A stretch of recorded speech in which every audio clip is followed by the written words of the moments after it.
Good morning, ladies and gentlemen, and welcome to On the Couch with me, Martin Coquelin. This morning, I've got an unusual guest. It's unusual in the way that I have only met this gentleman 10 minutes ago. However, I heard a lot about him, and I offered the chance of the interview, which he kindly accepted. And he bills himself as an artist, a visionary, a psychic, a teacher of intuitive art and personal development. And my guest this morning is Mr. Patrick Gamble. Patrick, good morning. Good morning, Martin.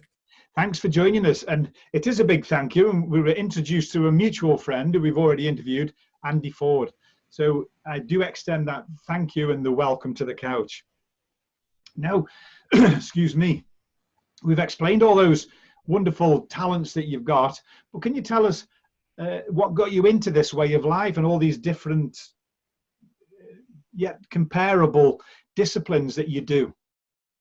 I guess in a way, my earlier days, I didn't see myself as any spiritual connection at all. And, you know, I'm one of 6 children. We ended up traveling the world and experiencing all sorts of things, traveling around. And my mum has always had a faith. She had a strong faith, and she always brought us up to believe. But I guess as I've become into adulthood, I kind of lost the belief, and I kind of labeled myself an atheist and unbeliever, and I was quite okay in that space. And I guess it's because you kind of reach a point where you can't be let down, or things turn out to be not as one says they are. So I lost all forms of faith. I've become a non-believer of anything, and I kind of went through life, and I eventually, with many jobs, become a builder. And I love the trade as a builder, and I've done it now for 35 years. But about 25 years ago, or maybe 27 years ago, a box of odd bits came my way through another builder. And my life was quite blissful at the time. And my life was blissful. Everything was in place and happy. And I was given this box of odd bits and pieces, and basically thought a box of junk. And it was just put down in the garage.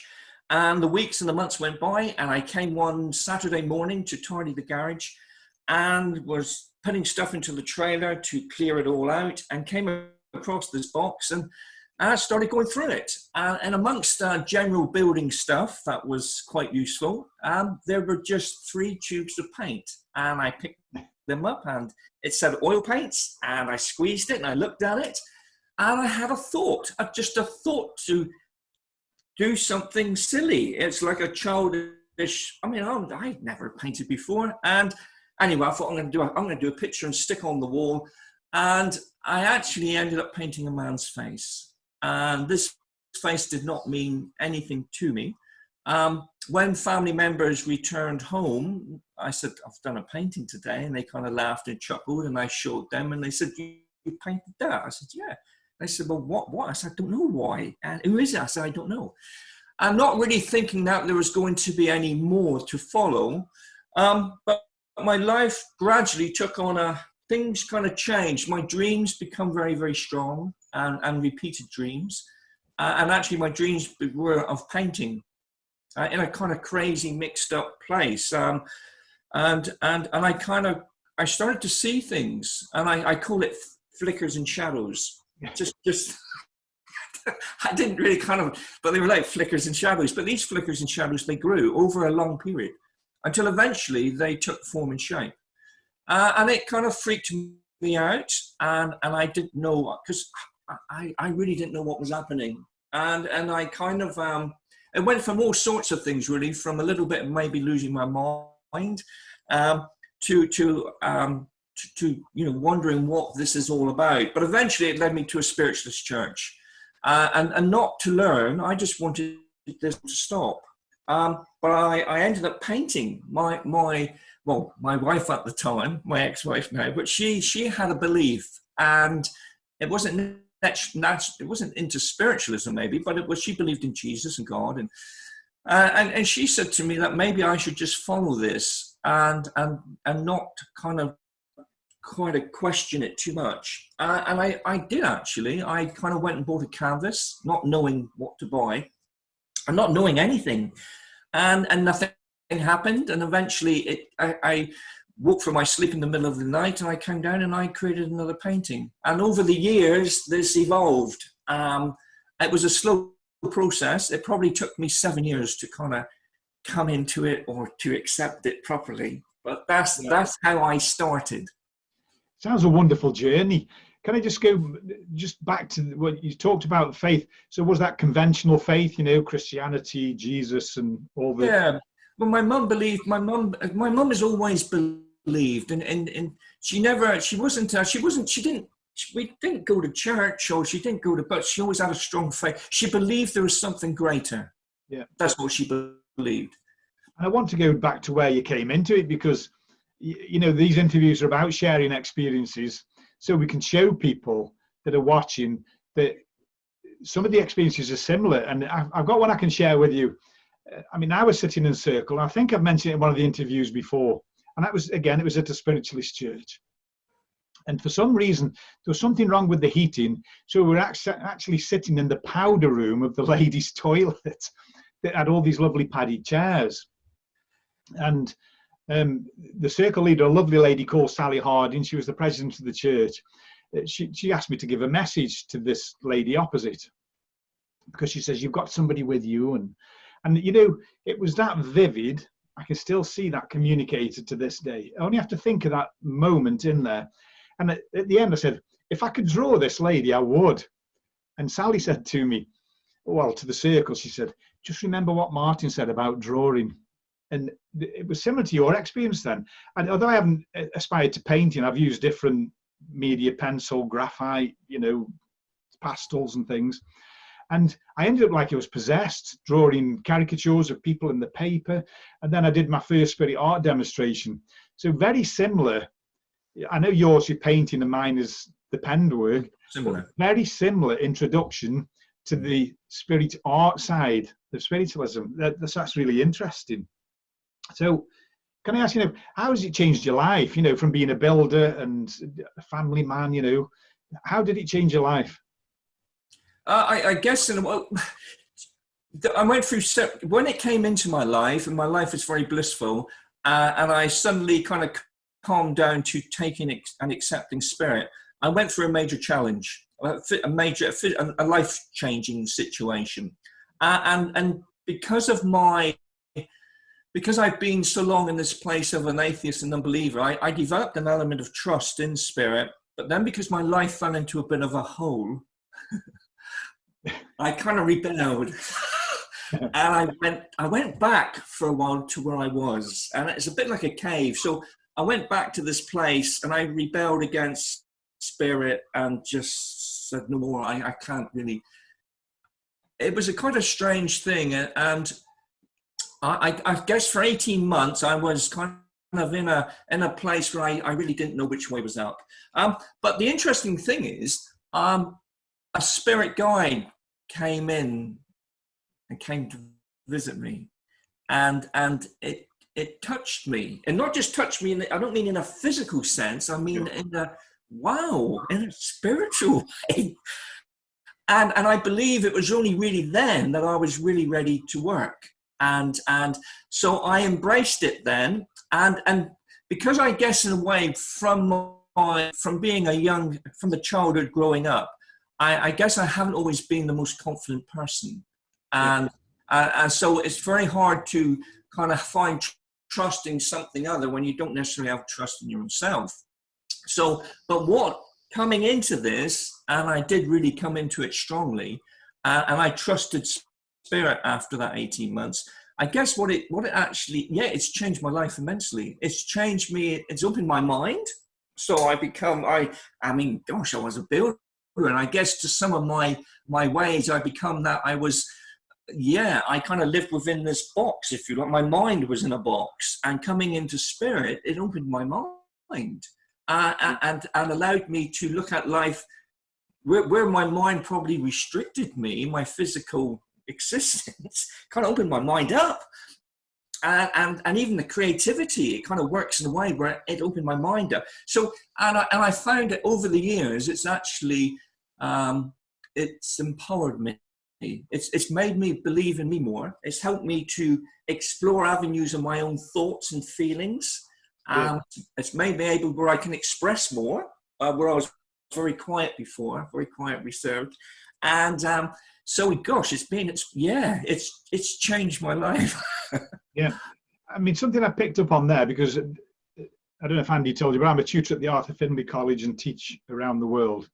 And when somebody says you've got no confidence, I always tell them I don't believe in the word of no confidence, because I believe that word was invented to keep people down who perhaps just lack a little bit of belief. And through what you were telling us there, you changed from saying you had no confidence to this belief. And I believe that's what it is, that it's a belief in yourself. It isn't just a belief in the spirit world. It's a belief in yourself. Absolutely. And if you keep saying, I'm not confident, what it is really, you don't believe. Yes. Again, but it's in yourself that because I have all these students that come along and they say, oh, I'm not confident. I said, no, you're not believing it. Oh, but I believe in the spirit world. I said, that's not in dispute. It's belief in yourself. Yes. It's nothing to do with confidence. You're already developing the mediums, not you, but people that might be listening to us. They're already developing the mediumship. So they believe in the spirit world. So therefore, it's got to be themselves where they lack in that belief. Yes. So I know a point that we're both passionate about, we discussed in the preamble. You mentioned being, I said, a psychic artist, and you sort of shuddered. It's like, oh, okay, I don't really like that word. But you bill yourself, or you advertise yourself as an intuitive artist. So just tell me a little bit about the intuitive. I know you've mentioned it, but is it portraits? Is it angelic pictures? Is it inspired pictures? Well, it started off with the paintings. I guess in a way, whether I was in dream state or whether I was working as a builder, I would kind of have flashes of images in my mind, and my dreams become very strong. So I guess in my early days, I painted. I would wake up in the morning, rather go to work. I'd hold on to this dream and paint it, and then I would, I guess in a way, because I started to slowly see images, physically see, even though they weren't always solid like a physical person stood there, which they can be, but it fluctuates. I guess it's a combination between the physical seeing, painting a feeling, and also from dreams and visions, and so it's a combination of those aspects. So that's what I call like the vision work. Yeah. Then when I meet people and people come and sit in front of me, the word, they labeled me a psychic artist, and another word that I use, and it's kind of like I thought, will spirit inspire me? So I felt very spiritually inspired, or the intuitiveness of working with those feelings and thoughts and grasping that and just putting it into an image. Because I see the paintings as a form of language in a way. Like, I guess because I didn't have a lot of schooling growing up, I guess in a way, words have not always resonated with me very well in my earlier days. But I guess in a way, coming into the work that I do, I know I'm an image person, and I have to work with my own mind with an image. If I read things, it doesn't stick in my head. I have to give my mind an image to work with. Yeah, and I know when we were speaking, mine's more on the portrait side.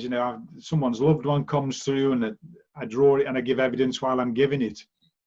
And people used to bill me, oh, we have a psychic artist, Martin Cokleth, tonight. And I say, no, I'm a spirit artist. And he used to say, what's the difference? I said, well, psychic art would imply that I'm picking it up from my sitter, whereas actual fact, I'm picking up the information from the communicator. Therefore, it must be spirit art. Yeah. And I know that the SNU, their award in art is for spirit art.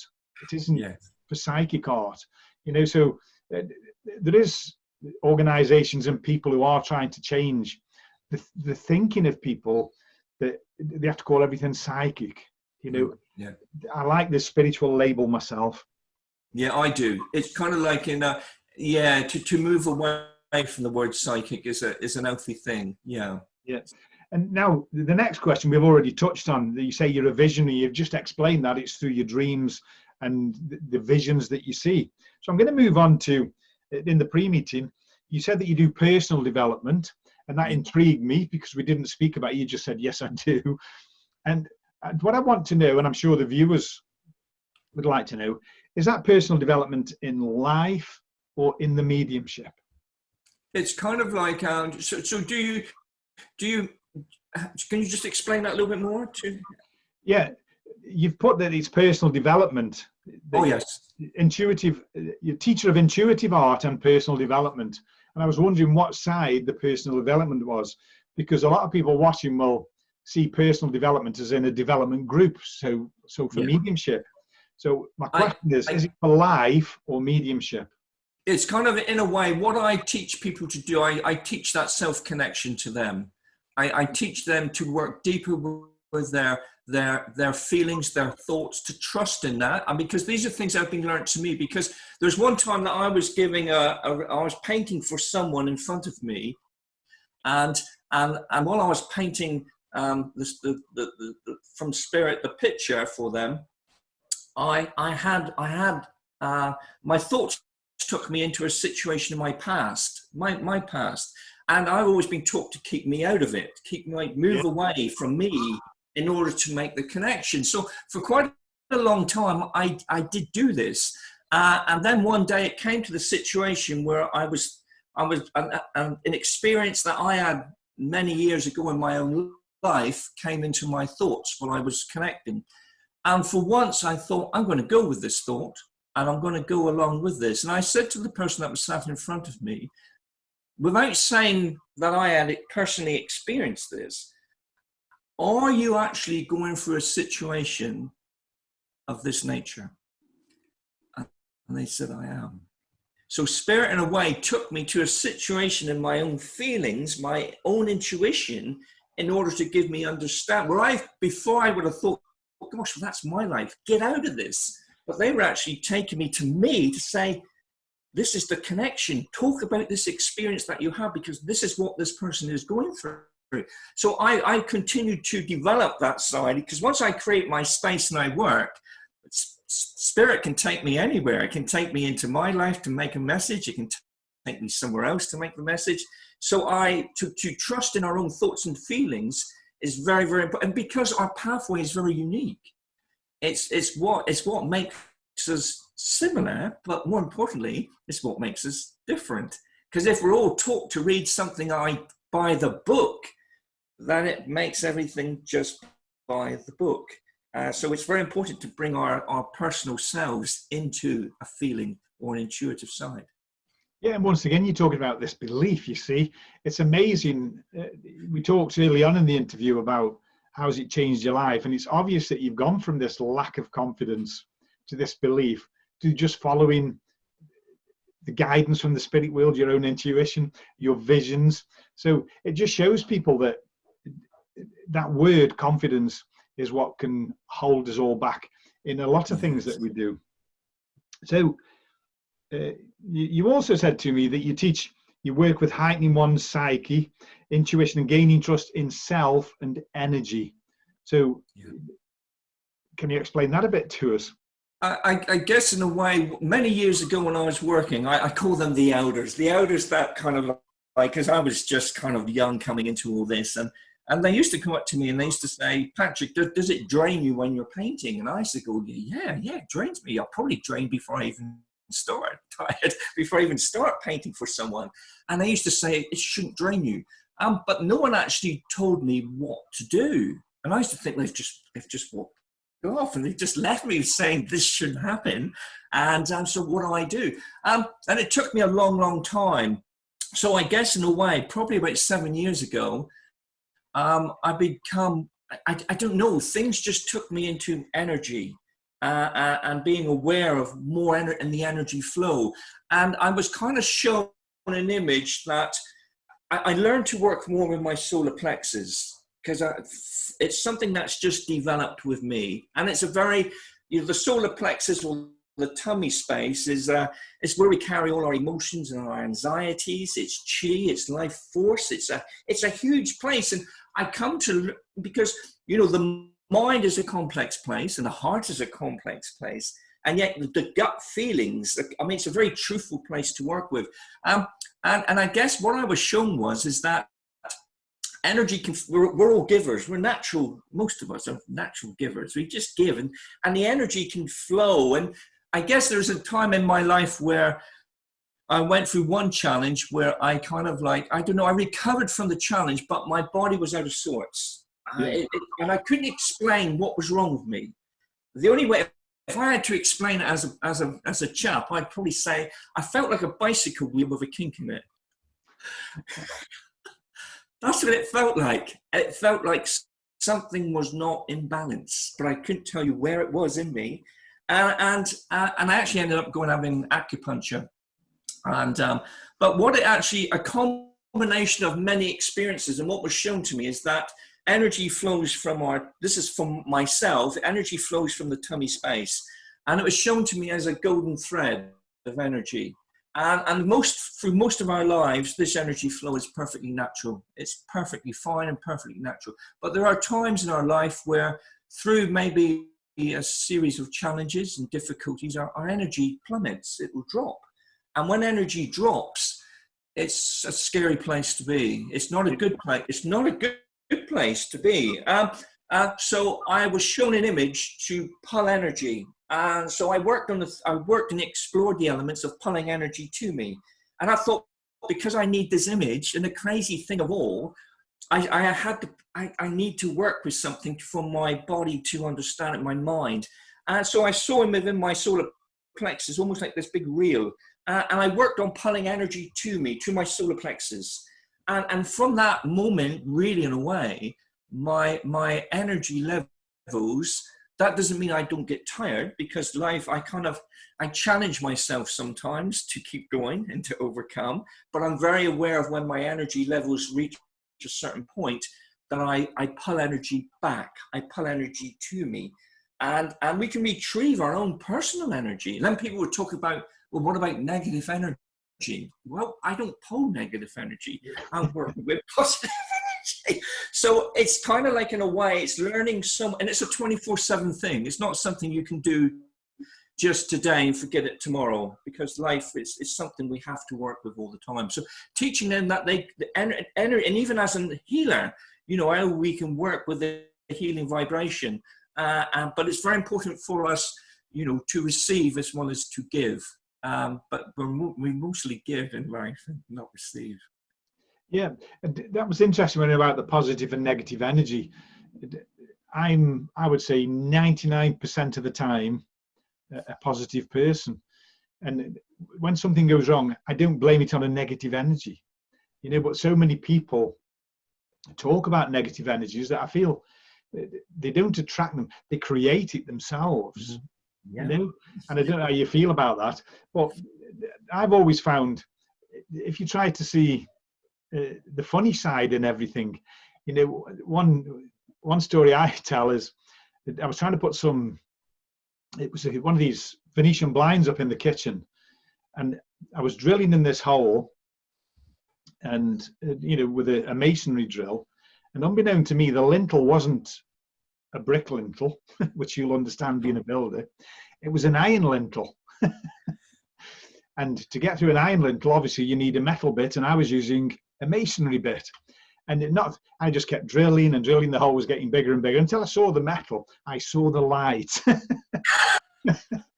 on the other side. I was thinking, oh my God, why didn't I just stop?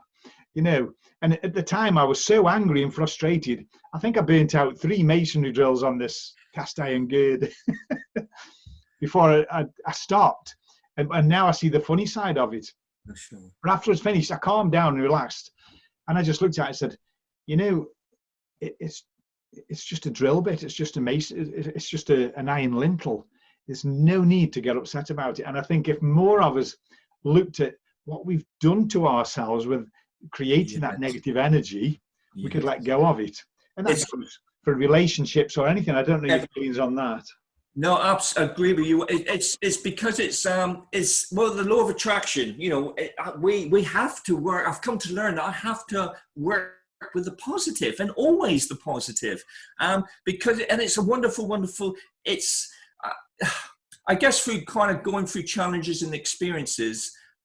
About the beginning of last year, I kind of went into the space where I was going to just purely work with an element of positive energy and a promotion of that. And of course, it's always observation. I guess maybe because I'm an artist, I don't just do something and don't observe reactions.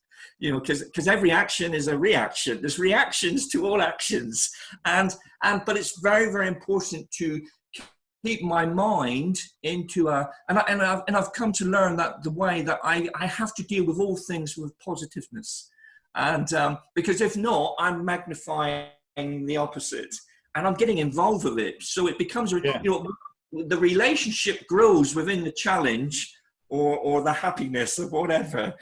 So it's very important to hold that positive vibration and keep it flowing, even though it's hard, because when life is slapping you around the face, it's very difficult because there's two elements. You see, life can be like a sprint. So we go through a challenge and we give it our best and we get through it, and then we're exhausted, but then we recover. But there are times when life is a marathon and we have to pace our energies within the marathon, because they can go on for quite a long time, and we can exhaust ourselves. But that's where the pulling of the energy comes in order to replenish. Because if our thoughts go towards the challenge, it's a bit like a pot plant. We end up watering it and even nurturing the challenge rather than the positiveness. So it's kind of, I agree with you very much, yes. Okay, we are coming to the end of this interview that I've really enjoyed this morning. So my last question is, if you had one piece or a piece of advice to give to someone who wants to follow your way of life, your kind of teachings, what would it be? You know, what advice would you give them? I guess in a way, I think we've kind of covered it within this interview, and that is to kind of to promote to see the good and to promote the positive, because it is the law of attraction. And you know, and that word confidence is an energy that resonates. And I'm looking at a pure confidence, because we can have the you know, the loud, yes, which is not what we're talking about. You know, and you know, and I've met some most beautiful people in the world, and they carry such charisma that, and this is not a physical thing. There are beautiful looking people, but I'm talking about people that I've met, that it is not a physical thing, it is an energy thing, and they resonate such wonderful charisma. And I believe it's linked into a positive mind and a positive, it's walking in your positive energy. It's walking in the power of who you are. Well, I think, Patrick, that's a lovely place to finish. On behalf of myself and all the people who hopefully will watch this, I thank you once again for joining me on the couch. Well, bless you, Martin, and bless all the people that are watching. Thank you very much. Ladies and gentlemen, Mr. Patrick Gamble. Thank you.